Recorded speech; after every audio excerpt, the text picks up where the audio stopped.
આજે હું તમારા સાથે એકદમ કડક અને મગજની બત્તી ગુલ કરી દે ને તેવી વાત શેર કરું.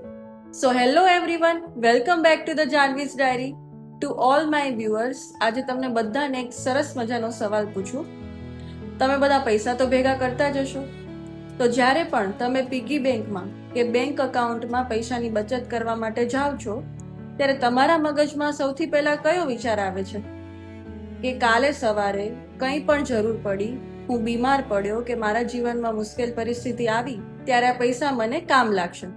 આ જ વિચાર આવે છે ને?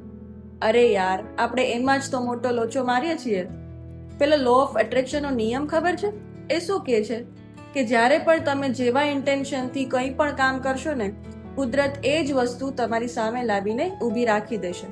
તો તમે એવા હેતુથી જો પૈસા ભેગા કરશો કે બીમાર પડીશ કે મુશ્કેલ પરિસ્થિતિમાં કામ લાગશે, તો કુદરત એ જ તમારા ઉપર તથાસ્તુ કરી દેશે. એટલે હવે આપણે આપણા કાનજી બાપા જેવી આદત છોડવી ન જોઈએ. સો આજથી જ સીન ચેન્જ. પૈસા બચાવો, પણ મુશ્કેલ પરિસ્થિતિ માટે નહીં, પરંતુ ફાઇનાન્શિયલ ફ્રીડમ માટે. પૈસા ભેગા કરો, પણ બીમારી માટે નહીં, પરંતુ પોતાના પરિવારની ખુશી માટે અને મનગમતા વેકેશન્સ માટે.